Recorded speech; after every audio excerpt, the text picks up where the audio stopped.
के विद्यार्थी रचेल से एक पतली एल्युमिनियम की शीट का प्रयोग करते हुए एक मॉडल बनाने को कहा गया जो एक ऐसा बेलन के आकार का हो जिसके दोनों सिरा पर दो शंकु जुड़े हुए हैं, व्यास 3 सेंटीमीटर और इसकी लंबाई 12 सेंटीमीटर है। यदि प्रत्येक शंकु की ऊंचाई 2 सेंटीमीटर है तो रचेल द्वारा बनाए गए मॉडल में अंतर्विष्ट हवा का आयतन। सबसे पहले आप इसको एक चित्र समझिए। जब भी 3D वाला आकृति आता है तो जितना बर्तन का आयतन होगा उतने हवा का आयतन होना चाहिए, ठीक है ना। देखिए उसको कहा गया कि एक बेलन बनाइए। किसको कहा गया बताइए आप सब लोग? रचेल से। ये कौन है? विद्यार्थी है। और ये जो विद्यार्थी है पता है बाबू ये कैसन विद्यार्थी है? ये बहुत बड़ा इंजीनियर है।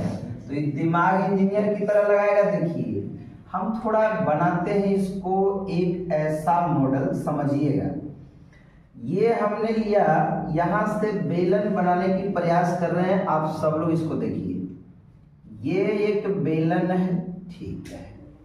बेलन तो बन गया।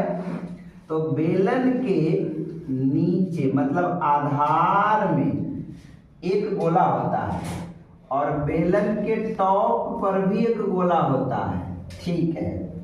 लेकिन एक बात आप ध्यान से देखिएगा तो क्या कहता है, जिनके दोनों सिरा मतलब बेलन के पहला सिरा और बेलन के दूसरा सिरा, ठीक है ना, दोनों सिरे पर कितने शंकु बनाना है? 2 शंकु। 2 शंकु में एक शंकु यहां डाल देना है और दूसरा शंकु आप सोच ही रहे हैं कि इधर बन जाएगा। आइए, ये इसका डिजाइन बनके तैयार हो गया। ये बहुत बढ़िया सवाल है। ऊपर में एक शंकु, नीचे में एक शंकु हो गया। लेकिन समझना ये है, क्या बेलन के त्रिज्या और शंकु के त्रिज्या बराबर होंगे?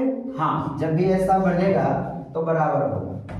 तो बेलन की त्रिज्या और शंकु की त्रिज्या बराबर होंगे। एक बार देखा जाए कि ये पूरे जो मॉडल बना, इसका नाम मॉडल है, ये पूरे मॉडल की हाइट अगर हम देखें तो इस क्वेश्चन में दिया हुआ है, आप ध्यान से देखिएगा। इसकी लंबाई 12 सेंटीमीटर, मतलब मॉडल की लंबाई कितना सेंटीमीटर है? 12 सेंटीमीटर है। उसमें अगर देखा जाए